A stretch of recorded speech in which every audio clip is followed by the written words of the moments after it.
là où la faiblesse n'a pas sa place, une exploration du plaisir, de la connexion et de la connaissance de soi.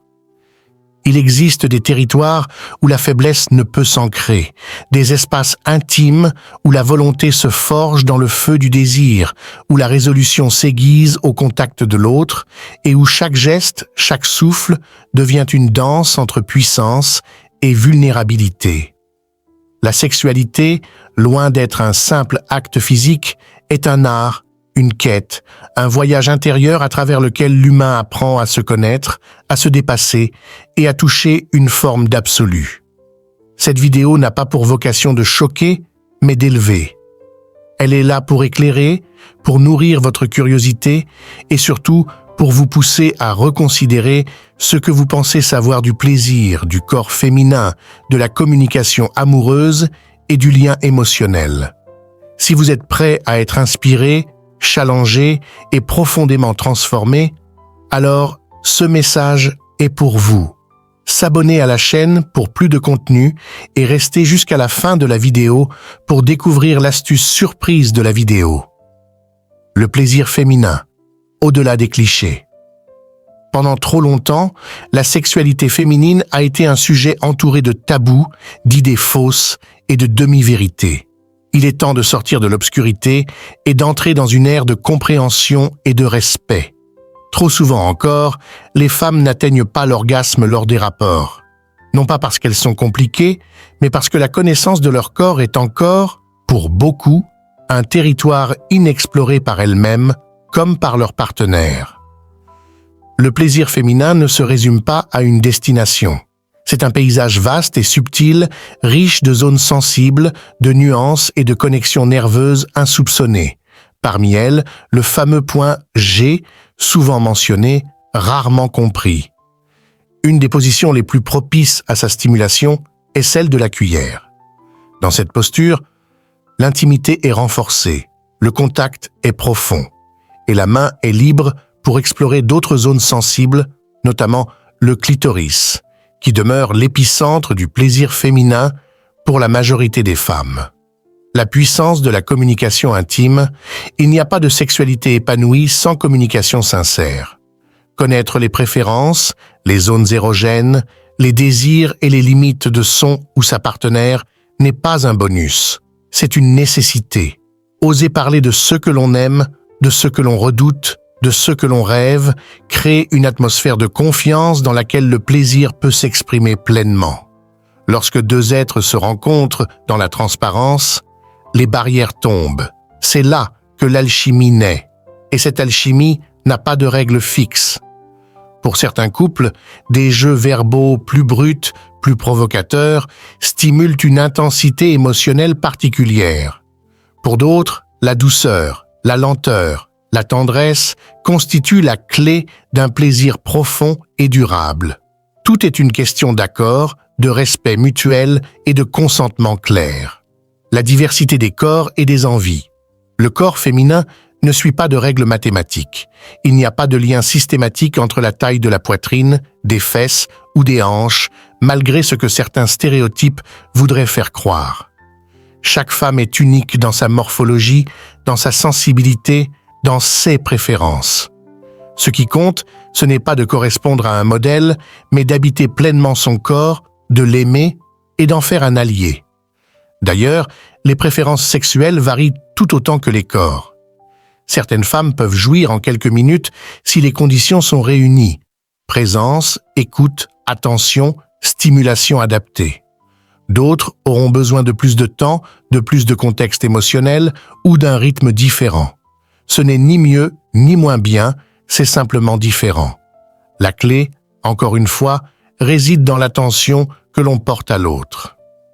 Les positions entre confort, stimulation et connexion. Les positions sexuelles ne sont pas qu'une question de performance ou de nouveauté.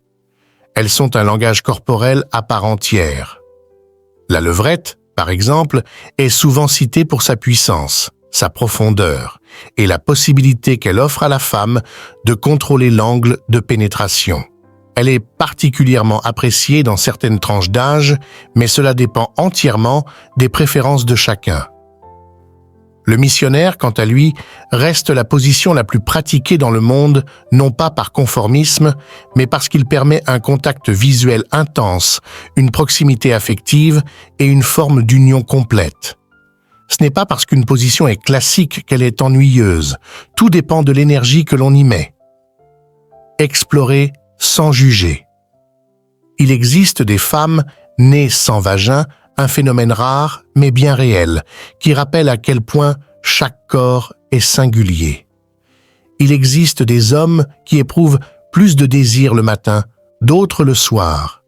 Il existe des couples qui s'épanouissent dans l'exploration constante et d'autres qui trouvent leur bonheur dans la répétition douce d'un rituel connu. Tout cela est valable tant que cela repose sur la liberté, l'échange et l'amour. Certaines études relèvent que les femmes rousses ont des rapports sexuels plus fréquents, que les adeptes du sexe oral seraient plus enclins à l'infidélité ou que certaines positions permettraient une meilleure éjaculation. Mais au fond, ce ne sont que des statistiques.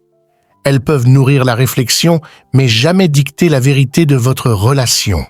La véritable force, l'attention à l'autre. Connaître les points sensibles de votre partenaire, ce n'est pas seulement une technique, c'est un acte d'amour. C'est dire à l'autre « Je te vois, je t'écoute, je m'intéresse à ce qui te fait vibrer ». C'est là que naît la connexion émotionnelle véritable. Le sexe ne devrait jamais être une performance, mais une offrande, un don réciproque, une célébration de la vie. Alors oui, ici, la faiblesse n'a pas sa place, mais pas dans le sens d'une virilité toxique ou d'une pression à exceller. Non, la faiblesse n'a pas sa place dans l'ignorance, dans la négligence, dans la peur de l'intimité. Ce qui a sa place, c'est la présence, la conscience, l'amour véritable. 5 positions où la faiblesse n'a pas sa place quand le corps devient un temple et l'esprit un guerrier. Dans certaines situations, la faiblesse n'a aucune place. Elle ne peut ni s'infiltrer, ni se justifier. Ces moments intimes, où l'on se découvre, où l'on explore les frontières du plaisir, exigent à la fois force, attention et maîtrise. Ce sont des instants où la volonté devient une lame tranchante, affûtée par la connaissance de soi et de l'autre. Si vous êtes prêt à être inspiré, motivé et mis au défi, ce voyage est pour vous. Ce n'est pas qu'une simple vidéo. C'est un guide, une plongée profonde dans les dynamiques du plaisir, dans l'art de la connexion et dans l'alchimie qui unit les corps quand les esprits sont alignés. Nous parlerons de sexualité, oui, mais aussi de respect, de conscience, d'émotion, de liberté. Car le stoïcisme, c'est aussi cela, choisir ses pensées, ses gestes, ses réactions, même dans l'intimité. La position du missionnaire, intimité et profondeur. Souvent sous-estimée, la position du missionnaire est pourtant l'une des plus puissantes, non pas par sa complexité, mais par la proximité qu'elle crée. C'est une position où les regards se croisent, où les respirations s'accordent, où les cœurs battent à l'unisson.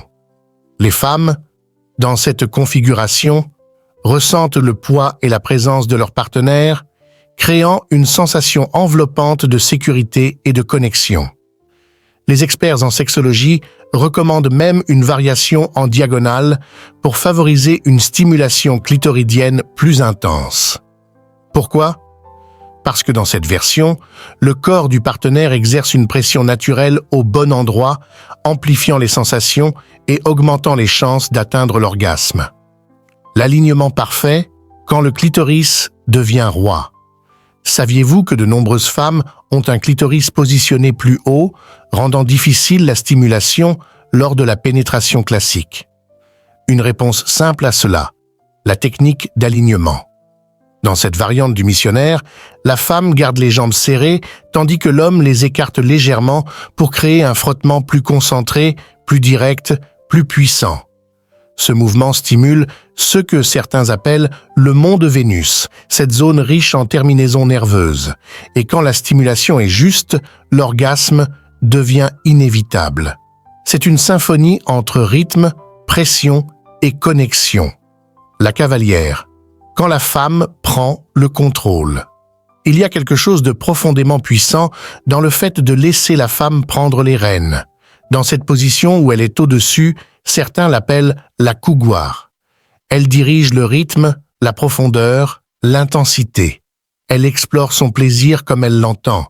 Elle peut même stimuler son clitoris à l'aide de ses mains ou grâce au frottement contre le bas-ventre de son partenaire. Et ce n'est pas tout. Lorsqu'elle se sent en contrôle, ses zones érogènes s'éveillent différemment. Chaque mouvement devient une danse, chaque frisson une mélodie. Pour l'homme, cette posture est aussi un cadeau. Il peut admirer, ressentir, toucher. Il est témoin et acteur du plaisir de l'autre. La vis, précision, tension et synchronisation. La position de la vis est souvent méconnue et pourtant, elle est redoutablement efficace. La femme, allongée sur le dos, tend les jambes vers le haut, les croise et l'homme les maintient par les chevilles. Dans cette configuration, il contrôle les mouvements de pénétration tout en favorisant une stimulation interne extrêmement ciblée. Ce jeu de tension crée un angle parfait pour que la femme ressente chaque mouvement avec intensité.